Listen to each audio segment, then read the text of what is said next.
হে everyone, আসসালামু আলাইকুম। আশা করছি তোমরা সবাই অনেক বেশি ভালো আছো।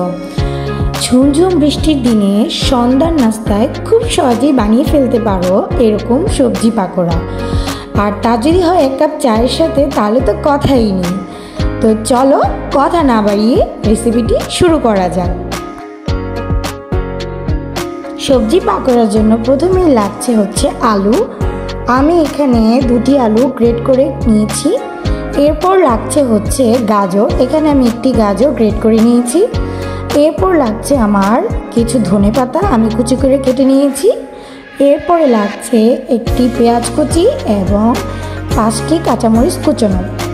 এরপর লাগছে আমার কিছু গুঁড়ো মশলা, আমি এখানে কিছু গুঁড়ো মশলা নিয়ে নিয়েছি। এখানে নিয়ে নিয়েছি 1 টেবিল চামচ হলুদ গুঁড়ো, মরিচ গুঁড়ো, লবণ গুঁড়ো এবং ভাজা জিরে গুঁড়ো।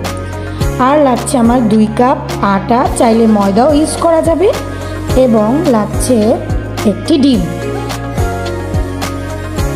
এবার আমি একটি মিক্সিং বোলে ময়দাগুলো নিয়ে নিলাম এবং একে একে আমি সবগুলো উপকরণ এখানে অ্যাড করে দিব। প্রথমেই দিয়ে দিচ্ছি গ্রেট করে রাখা আলুগুলো। এরপর আমি দিয়ে দিচ্ছি গ্রেট করে রাখা গাজর কুচি। এরপর আমি অ্যাড করে দিচ্ছি পেঁয়াজ কুচি এবং কাঁচামরিচ কুচি। এরপর আমি এখানে দিয়ে দিচ্ছি গুঁড়ো মশলাগুলো।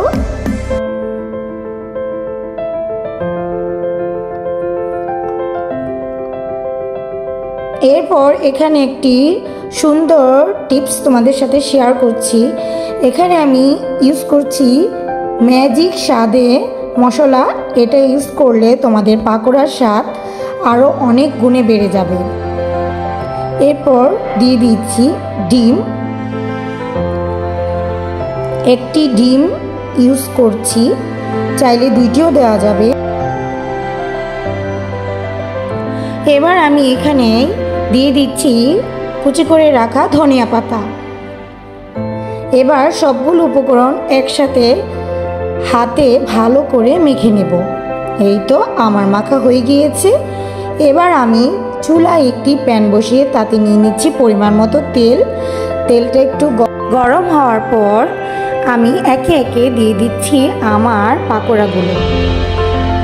এই তো, আসলে পাকোড়ার তেমন কোনো সাইজ হয় না, তোমরা চাইলে নিজেদের ইচ্ছে মতোই বানিয়ে নিতে পারো। এই তো আমি একে একে আমার পাকোড়াগুলো দিয়ে দিলাম।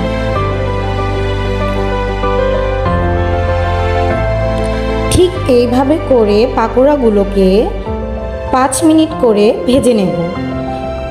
এক পাশ হয়ে গেলে অপর পাশ ভেজে নেব 5 মিনিট।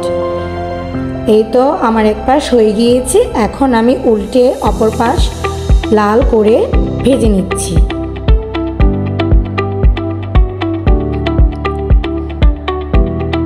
এই তো উল্টানো হয়ে গেল। আমার পাকোড়াগুলো লাল করে ভাজা হয়ে গিয়েছে। এবার আমি একটি পাত্রে পাকোড়াগুলোকে তুলে নেব।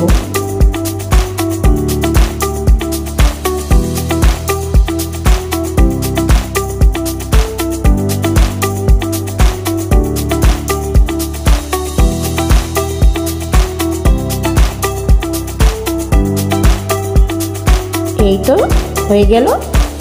এবার পর্যায়ক্রমে ঠিক একইভাবে গরম তেলে পাকোড়াগুলোকে আমি আবার দিয়ে দিলাম 2য় ব্যাচে।